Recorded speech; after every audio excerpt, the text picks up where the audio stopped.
Olá, meus amores, como é que vocês estão? Hoje a gente está dando início a mais um vídeo com o tema Revolução Russa que aconteceu em 1917. É um assunto importantíssimo, não só para a gente conhecer esse momento da história do povo russo, mas porque os efeitos dela repercutiram em todo o mundo e até hoje, inclusive, né? A exemplo, a gente tem o nosso excelentíssimo presidente que sempre faz questão de dizer que é preciso combater o comunismo no Brasil. Eu não posso dizer para vocês onde é que tem comunismo hoje no Brasil, mas dizer da onde ele veio, de onde surgiu, isso com certeza, e a gente começa a fazer isso agora. Primeiro é importante a gente entender o conceito de revolução. Nós já comentamos em sala e sabemos que é a busca por uma transformação, por uma mudança, por uma ruptura, seja ela política, social ou econômica. No caso da Revolução Russa, ela vai buscar a implantação do socialismo na sociedade russa. E apesar do ápice dela ter sido em 1917, né, quando de fato a Revolução tomou forma, ela já vinha se construindo ao longo dos anos. Então a Revolução Russa, na verdade, foi todo um processo que culminou em 1917, mas desde muito antes ela já vinha se construindo, na medida em que a sociedade russa passava por questões de miséria, de injustiças sociais, de desigualdade social, a ponto do povo ir tomando consciência disso e chegar no nível da revolução. E aí, vamos entender então como é que a Rússia estava antes dessa revolução toda começar. Aí a gente vai lá para a Rússia, que a gente chama Rússia czarista, que foi o período em que a Rússia era governada pelo czar, que é a mesma coisa de rei, imperador. Só que rei, imperador na Rússia, eles chamavam de czar. O czar, gente, tinha um poder absoluto, ou seja, ele mandava em tudo e em todos. Havia o privilégio da nobreza, do clero. Além disso, a Rússia era extremamente atrasada, apenas agrária, tinha traços ainda do feudalismo, como a servidão. Uma parte do que alguns servos produziam tinham que ser entregues ao czar, de grande desigualdade social. Inclusive, quando a Rússia começa a ter as suas indústrias, né, onde boa parte da população vai para as cidades trabalhar, há um avanço na economia, mas essa melhoria se limita aos burgueses, à nobreza. A classe operária trabalhadora continuava ganhando pouco, sendo explorada, e as desigualdades aí só aumentavam. Então, esse era em resumo, o cenário que os russos viviam e que vão ser aí uma das causas para que se buscasse um novo rumo, um novo modelo político que pudesse mudar a vida do povo. Para além dessa economia frágil, né, de uma sociedade atrasada, pobre, né, a Rússia passava por maus bocados, de não ter liberdade, porque o czar tinha um poder absoluto.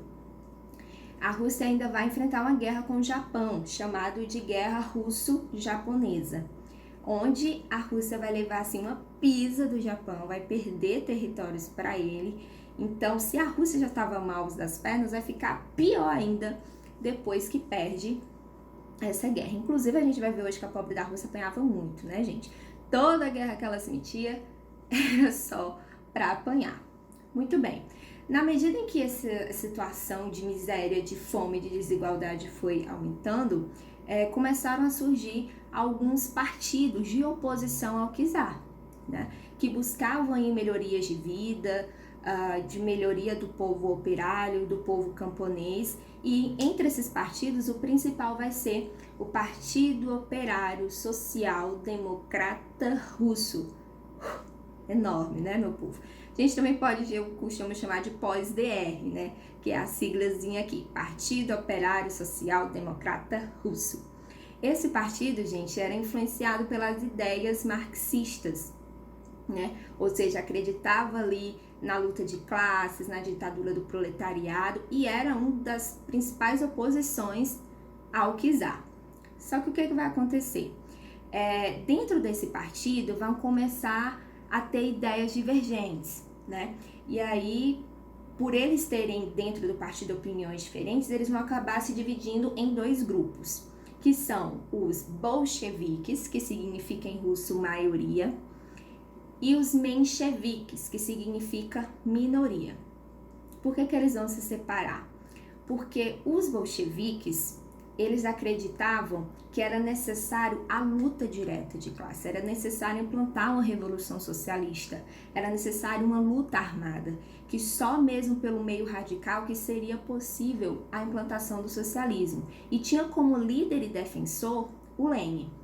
Já os mencheviques, que vai ter como líder o Martov, vai dizer que não é preciso esse radicalismo todo, que essa busca pela democracia, aliás, pela implantação do socialismo, ela pode ser feita de uma maneira pacífica, né? Fazendo greves, manifestações, ou seja, que a gente pode alcançar o socialismo dentro da legalidade.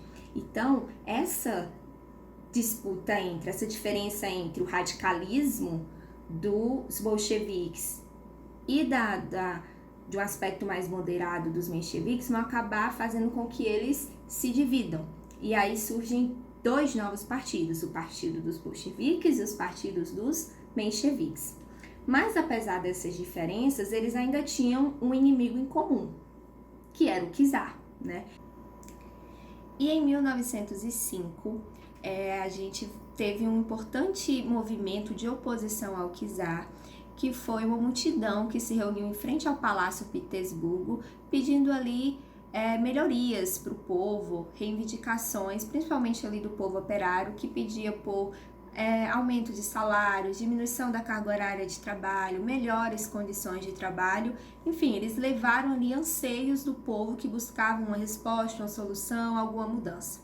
A resposta do czar, meu povo, foi metralhar todo mundo. É isso mesmo, foi tiro para tudo quanto foi lado, a galera correndo, sendo pisoteada, enfim, foi um verdadeiro massacre. Tanto que esse episódio ficou conhecido como Domingo Sangrento, pela quantidade de gente que morreu, que foi ferida, e também é chamada de Ensaio Geral de 1905. Posteriormente, quando a Revolução acontece, os líderes vão dizer que, na verdade, ela já tinha se iniciado desde esse momento, né?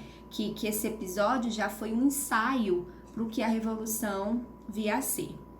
O fato é que, depois disso, a impopularidade do czar só aumentou, né? Se a galera já não estava gostando nem um pouco do governo dele, agora ela está odiando, e os partidos vão se organizar ainda mais.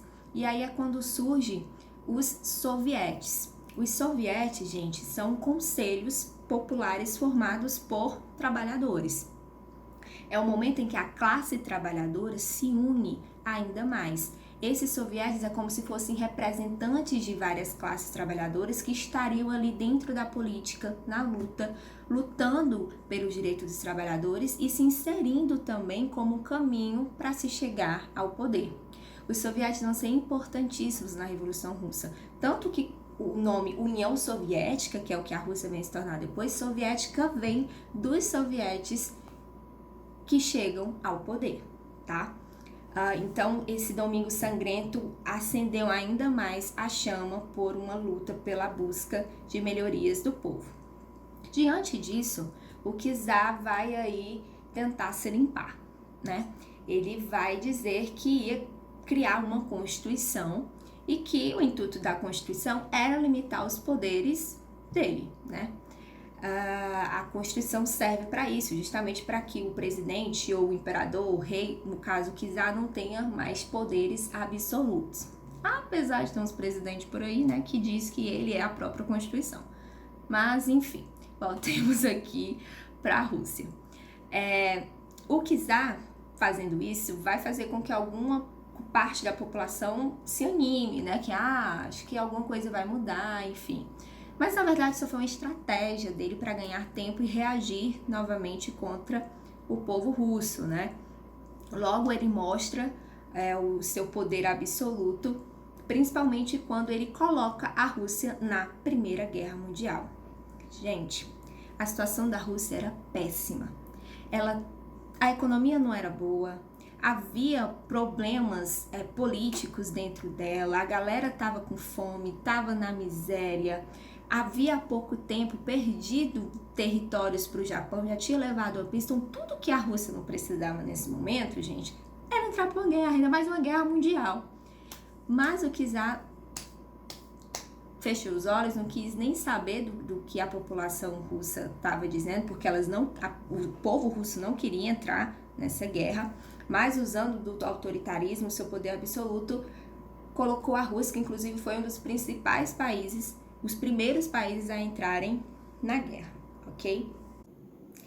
Diante disso, a oposição ao czar só vai aumentar, dando assim início à revolução.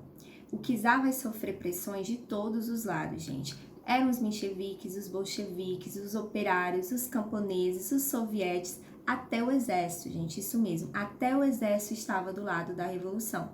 E aí o czar sozinho, sofrendo tanta pressão, ele acaba abdicando o trono. E é a partir do momento em que há essa queda do czar, que a gente fala que acontece a primeira etapa da Revolução Russa, que são duas, né?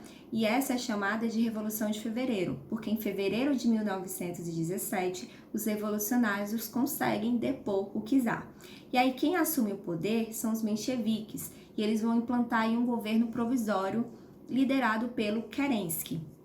E aí é um momento de muita comemoração, porque é uma vitória da Revolução, era ali o primeiro passo para a implantação do socialismo. Só que essa alegria vai durar pouco, porque os mencheviques não dão continuidade à implantação do socialismo, né? O que vai desagradar aí alguns grupos como os sovietes e os bolcheviques. Além disso, os mencheviques decidem não tirar a Rússia da guerra. E aí isso vai frustrar bastante o povo russo, porque uma das coisas que eles mais queriam era a retirada da Rússia, que estava assim, só apanhando, né? Apanhou lá no Japão e agora na guerra estava levando uma surra da Alemanha. Então, até pela situação que a Rússia vivia, era necessário tirá-la da guerra. E os mencheviques não fazem isso. E uma das coisas positivas que os mencheviques fazem é a anistia. Eles vão trazer de volta os políticos que haviam sido presos no período do czar. E entre esses que voltam está o Lenin, né? O Lenin tinha sido exilado. E aí quando ele volta, meu povo, aí a galera vai à loucura. Vai olhar para ele e vai dizer, agora a revolução começou. E Lenin vai dizer, com certeza. Ele chega, gente, com um livro que se chamava Teses de Abril. Nesse livro, ele vai trazer dois assuntos principais. O primeiro era o lema da revolução: pão, terra e trabalho. É preciso pão para o povo russo que está com fome, que vive na miséria. É preciso terra, a terra pertence ao povo russo. E um trabalho digno, justo, em que o povo russo não é explorado. E diz mais, aos sovietes todo o poder. Quem eram os sovietes? Eram os trabalhadores. Então ele vai dizer que quem tem que estar no poder é quem sustenta o país. São os trabalhadores. E aí a galera vai à loucura.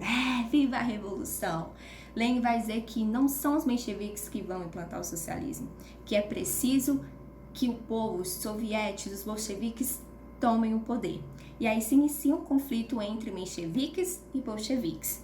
Nesse confronto, após vários momentos ali tensos, o Kerensky é deposto, os mencheviques caem e quem assume o poder são os bolcheviques sob a liderança de Lenin. No poder, a primeira coisa que Lenin faz é tirar a Rússia da guerra, né? Era um anseio do povo russo, então ele tira, mas para isso ele tem que fazer um acordo com a Alemanha. Esse acordo se chama Brest-Litovsk. Em troca da saída da Rússia, ele teve que dar alguns territórios para a Alemanha. Então a Rússia acabou meio que perdendo também nesse acordo.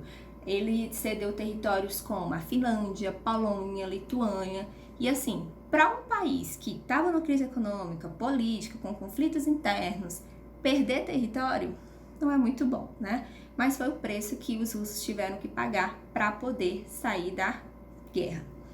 Uma outra coisa que ele faz é o confisco de bens da nobreza e distribuir para os camponeses. Isso mesmo, ele fez um levantamento das terras que a nobreza tinha e olha, isso é terra demais para pouca gente. Vamos dar para quem precisa de fato e dar para os camponeses.